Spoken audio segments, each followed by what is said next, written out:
Ալեն Սիմոնյանը։ Ոտից գլուխ ստում է, ճիշտ չի ասում։ Հարց մեկ, եթե ես պետք է ընկնեի, լացելով խնդրեի, որ վերցնեին, ապա ինչու է ես գնում Factor TV եւ ինքս հայտարարում, որ ինքս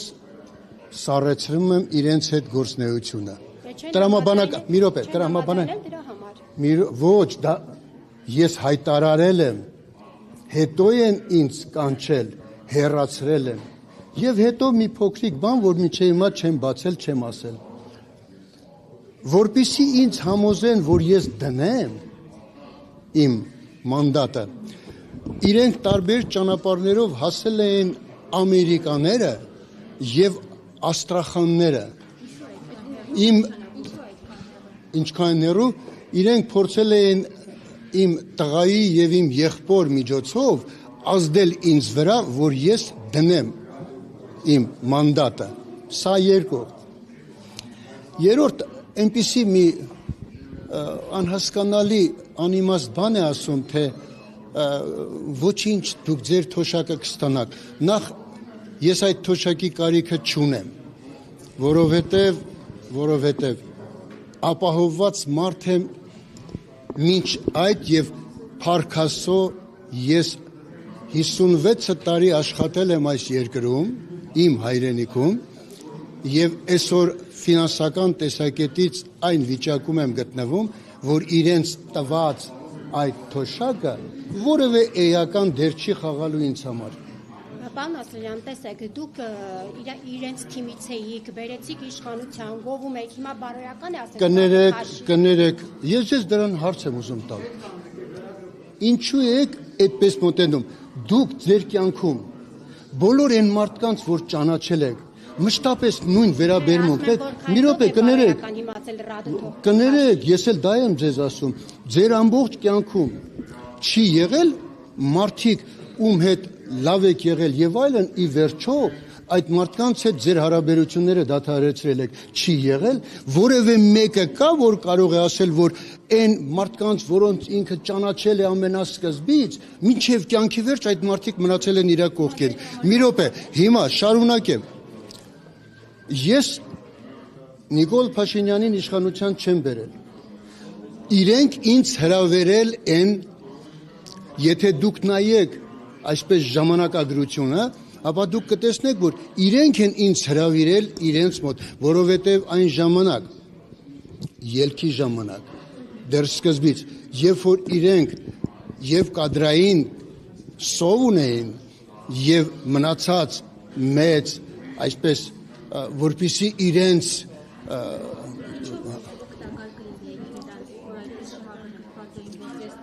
իմ անցած կյանքով, իմ անցած կներեք, մի փոքրիկ օրինակ բերեմ,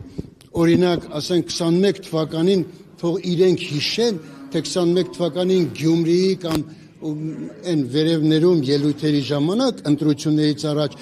ինչպես էր Սուրեն Պապիկյանն ասում, իսկ այժմ ելույթ կունենա Արցախյան 3 պատերազմի մասնակից, վերջին պատերազմում ծանր վիրավորված Հակոբ Ասլանյանը։ Նրանք փորձեցին եւ օգտագործեցին այդ բանը, որովհետեւ ինչպես գիտեք ինչ կա, երբ ինձ խնդրեցին, առաջարկեցին, որ ես իրենց հետ լինեմ, քանի որ իրավիճակը այդ ժամանակահատվածում այնպիսին էր, որ եւ իմ եւ շատ-շատերի մտքում միայն մի բան կար, բոլոր ճանապարհներով հեռացնել Սերժ Սարգսյանին, չէ՞, եւ շարժումը գնում էր այսպես քայլ արա, մերժիր Սերժին։ Ես մի առիթով մի բան եմ ասել, հետագայում իհարկե, մի հետաքրքիր բան։ Օրինակ ես ասի, գիտեք, երբ որ ինձ ասեցին, ինչու դուք հանկարծ նաև այսպես եք խոսում, ես ասացի հետևյալը, սիրելիներս, դուք երբևէ մտածել եք, ինչու ամենասկզբում ասվում էր քայլ արա, մերժիր Սերժին, չէր ասվում քայլ արա, մերժիր Սերժին, ընտրուր Նիկոլին։ Եթե այդպես ասվեր, գիտեք ինչ կլիներ, շատ ու շատ մարդիկ հենց այն ժամանակ չէին ընտրի Նիկոլին եւ չէր ստացվի այն ինչա կար։ Հենց սկզբից էր խապկանքը դրված եւ կներեք, քանի որ մենք ամբողջ ժողովրդով հսկայական քանակությամբ միայն մի երազանք ունենք, մենք գնում էինք ընդդեմ եւ ոչ թե հանուն։ Մենք գնացինք ընդդեմ Սերժին, քայլ արեցինք, մերժեցինք Սերժին։ Ինչպես Փոշմանել եք որ գնաց։ ես շատ ուրախ եմ իմ անցած ճանապարհով, նույնիսկ իմ սխալներով։ Հասկացաք, փոշմանելս ո՞րն է։ Պարոն Ասլանյան, իսկ դուք Ես հաջորդ օրը կներեք, ես հաջորդ իսկ օրը երբ հարցազրույց տվեցի, ես ասացի, ես ԿՊ-ից շնորհակալ եմ այն բանի համար, որ իրենք Ասլանյանին վերադարձրել են Ասլանյանին։ Բայց ես այսօր վիրավորեցին, ասեցին ռադ եղեք, ռադ կլինեիք, ասեցին, որ դուք լացել եք համապատասխան նիստի։ Ծայրից ծայր սուտ է։ Չկա այդպիսի բան։ Ես լաց լինեմ, կներեք։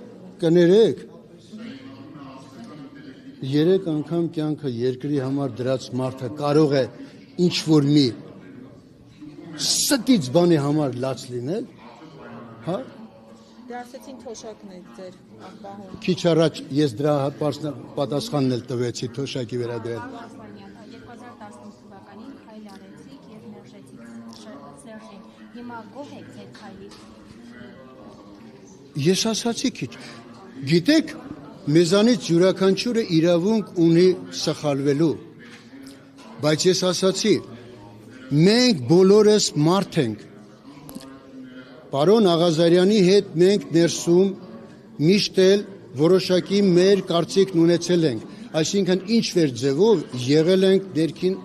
ներսի ընդդիմություն, ինչ որ ձևով, քիչ թե շատ, եւ այսօրվա բոլոր հարցերը, որ առաջացել են ու մենք այսօր դրա համար պայքար ենք մղում, այն ժամանակ չէր ասվում, այն ժամանակ մենք բոլորս ստիպված էինք եւ ներսում պայքարել, չէ, եւ փորձել։ Օրինակ մի ինչպես իրենց սխալների դուք ես մի բան ասեմ, դուք չեք նկատում, եթե ժամանակագրությամբ անցնեք, չեք տեսնում, որ ասենք պարոն Աղազարյանին եւ ինձ հեռացնելուց հետո Նիկոլ Փաշինյանի գործողությունները ինչքան անվերահսկելի սկսեցին դառնալ։ Այսինքն դուք եք վերազսպում։ Ոչ թե մենք զսպում էինք, այլ մեր գոյությունը այնտեղ որոշակի զսպողական բան էր։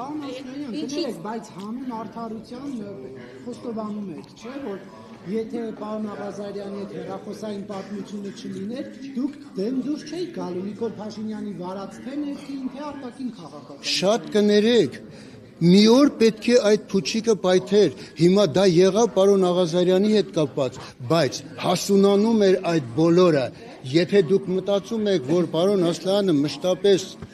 մշտապես մնալու էր այդ կատեգորիային, սխալվում եք,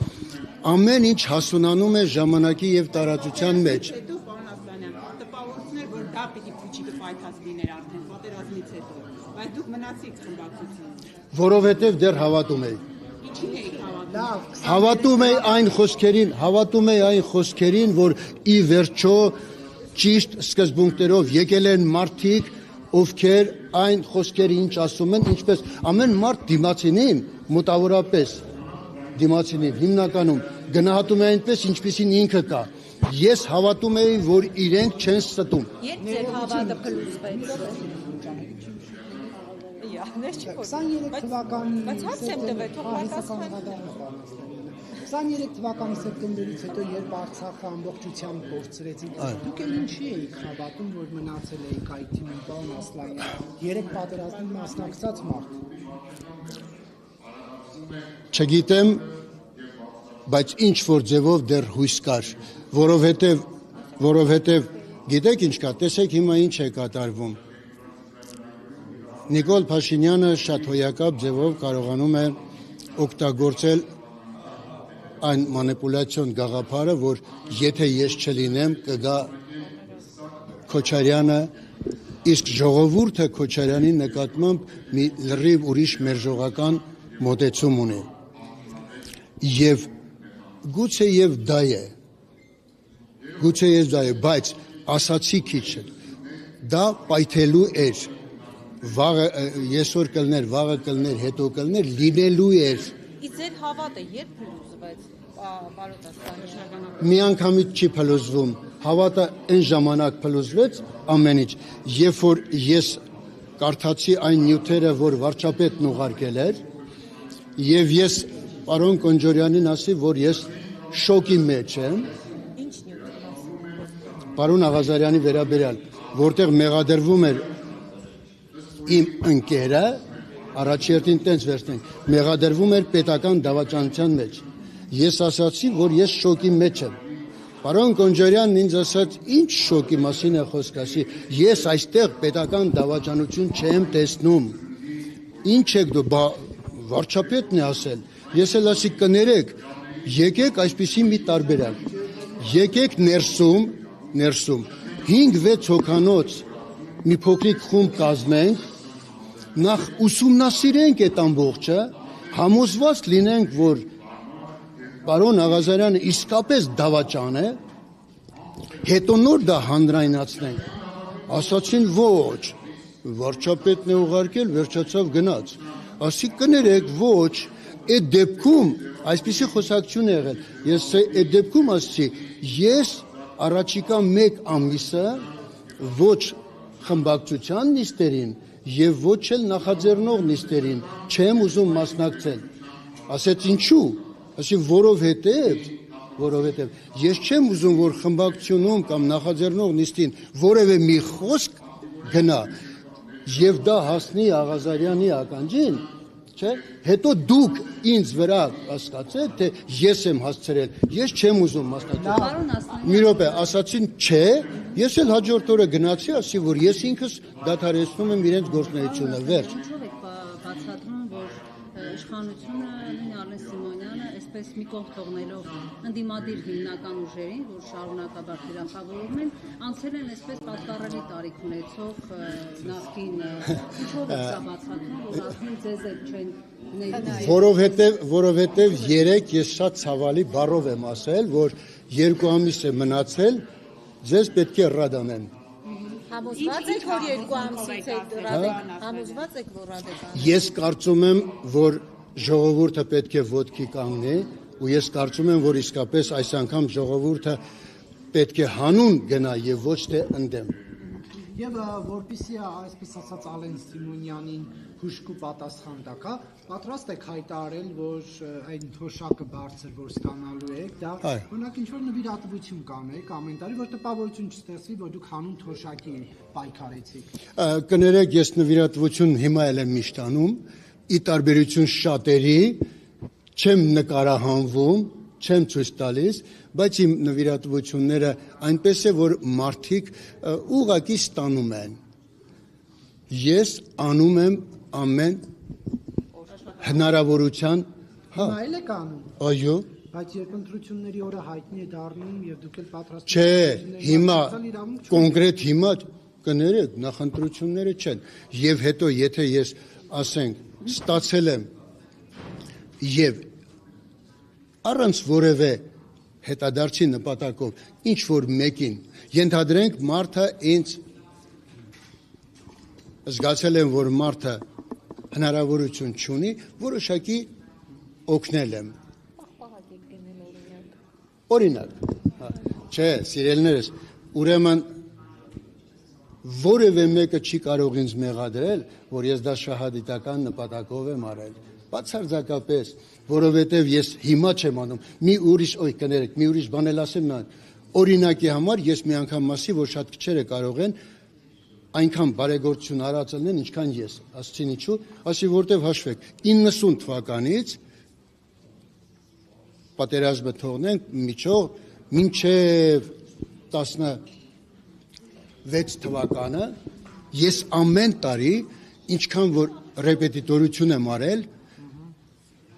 իմ ընկերների երեխեքին, իմ հարևաններին, բոլոր, ոնց ասեմ, ամեն տարի ամենակիչը 1-2 երեխա ես ձրի պարապել եմ, ձրի, առանց որևէ նպատակի, եթե այսօր դուք գնաք 8-րդ մասիվ ու դուք տեսնեք, ասենք, արծվից մինչև ներքև այն գազոնների վրա ծառերը, որոնք աճում են 90-ական թվականների կեսերին ես հավաքելով այդ երեխեքին, իմ ուսանողներին, այդտեղ ծառներ եմ տնկել, դիմաց այգի կա, հսկայական քանակությամբ գործ եմ արել, բայց ես բացարձակապես չեմ հայտարարում, որ ես այսպես արել եմ, որովհետև այն ինչ հայրենիքի համար անում ես, չպետք է ցույց տաս, ուղղակի գլուխդ կախ պետք է անես։